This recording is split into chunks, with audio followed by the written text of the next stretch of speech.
Hello my dear students, from Value Education now we are going to move on for next chapter, which is lesson number 6, making friends. Friends means मित्र, आपले मित्र. आता आपण कसे मित्र बनवू शकतो? A quote says, a friend is one of the nicest things you can have and one of the best things you can be.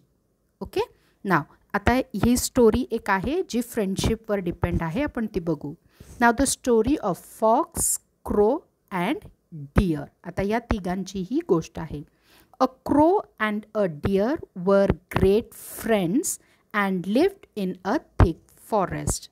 Crow आणि डिअर हे दोघं छान बेस्ट फ्रेंड्स होते आणि ते दोघं एका जंगलमध्ये राहत होते. There was a fox living nearby who wanted to eat the deer, and in the same jungle, in the same forest, there was living a fox who wanted to eat this deer. त्या जंगलमध्ये एक fox राहत होता ज्याला त्या डिअरला खाऊन टाकायचं होतं. The crow always told the deer to be careful as the fox was very cunning. आता क्रो हा डिअरचा फ्रेंड होता, so he always keeps on telling deer that be careful. Careful म्हणजे सावधान राहणे. That the cunning fox wants to eat you, so you always be careful. One day, एक दिवशी काय झालं? When the crow was not around, म्हणजे जेव्हा crow तिथे जवळपास नव्हता डिअरच्या, the fox came up with a bundle of fresh grass and offered it to the deer. Now this fox want to take advantage that the crow was not around, so what he did, he brought lots of bundle of fresh grass and gave it to the deer. एके दिवशी त्या फॉक्सनी खूप सारं गवत त्या डिअरला खाण्यासाठी आणून दिलं, कारण त्याला खायचं होतं.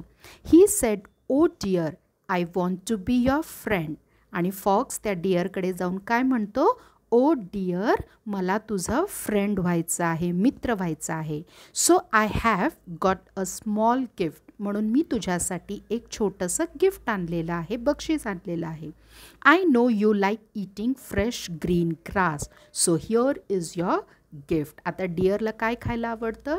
गवत खायला आवडतं, म्हणून तो म्हणतो मला माहिती आहे तुला खूप आवडतं ग्रीन ग्रास, म्हणून मी तुझ्यासाठी हे गिफ्ट आणलेलं आहे. Then the deer was very innocent. In the picture you can see deer, this is the deer. Okay, तो खूप इनोसंट आहे, खूप असा त्याला जास्त काही असं कळत नाही, तो खूप शांत स्वभावाचा छान आहे. And he accepted the gift and made the cunning fox his friend. आणि त्याला असं वाटलं नाही की तो आपल्याला खाण्याच्या उद्देशाने आपल्याशी फ्रेंडशिप करतोय, म्हणून त्यांनी त्याचं गिफ्ट एक्सेप्ट केलं डिअरनी आणि त्या फॉक्सला आपला स्वतःचा फ्रेंड बनवून घेतलं. When the crow heard of this, पण जेव्हा त्याचा मित्र क्रोला ही गोष्ट कळली, आय ॲम वॉर्निंग यू, मग तो डिअरला काय म्हणतो? आय ॲम वॉर्निंग यू, म्हणजे मी तुला अजून एकदा अलर्ट करतोय, ही वॉर्निंग देतोय.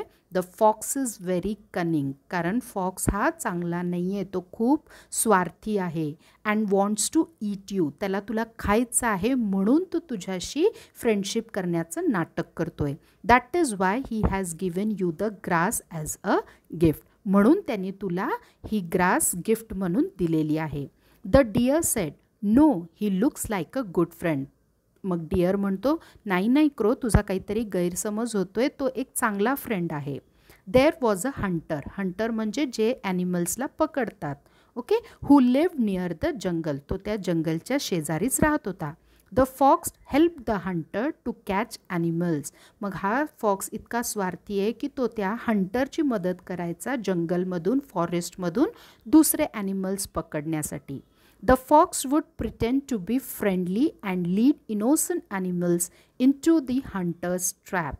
जसं तो गोडगोड बोलत होता या डिअरशी, तसंच तो दुसऱ्या ॲनिमल्सशी पण फार गोडगोड बोलायचा आणि त्यांना भुरळ पाडून तो या हंटर्सच्या जाळ्यामध्ये अडकवायचा. For doing this the hunter gave him a share of the meat. आणि त्या बदल्यामध्ये तो हंटर त्या फॉक्सला काय द्यायचा? जे काही ॲनिमल तो पकडेल त्याचं मीट म्हणजे मांस खाण्यासाठी तो त्याला द्यायचा. In the very same way the fox one day led the deer to the hunter's trap. Now he wanted this deer also to be get caught in hunter's trap. So he took that deer to the hunter's trap. The deer cried for help. Cried म्हणजे खूप तो रडत होता, ओरडत होता, मला वाचवा, मला वाचवा. The crow knew that the fox was up to something. पण क्रोला माहिती होतं की हा फॉक्स काही ना काहीतरी करणार. So he was following the deer. Following म्हणजे त्याचा पाठलाग करत होता. When he saw his friend crying and trapped, he said, when crow looked at his friend deer that he was crying for help, what he said, don't worry, काळजी करू नको, I will open the net with my beak and then you run as fast as you can and you go into the jungle. Don't worry, you are my friend deer, I will help you and I will open this net. इथं बघू शकता आपण पिक्चरमध्ये जाळं टाकलेलं आहे त्या डिअरवरती. So the crow says, I will open this net with my beak. मी माझ्या चोचीने हे नेट असं कुरतडून टाकेन and then you run as fast as you can and you go into the jungle. Because crow was the true friend of deer, but the fox was not good. So what happened? At night, the crow came quietly and opened the net and the deer ran very fast. मग त्या रात्री तो हळूच आला crow आणि त्यांनी त्याच्या चोचीनी ते नेट जे होतं ते कुरतडून टाकलं आणि तो डियर तिथून पळून गेला. The fox tried to chase the deer. मग त्या फॉक्सनी त्या डियरला पकडण्याचा, चेज म्हणजे त्याचा पिच्छा केला, खूप प्रयत्न केला त्याला पकडण्याचा. Hearing all the noise the hunter woke up. Listening to all this noise the hunter, hunter म्हणजे जो शिकारी होता तो पण जागा झाला. He tried to shoot the deer with his gun. मग त्या शिकारीनी त्या डिअरवरती निशाणा पण धरला त्याच्या बंदुकीने, तो त्याला मारू इच्छित होता.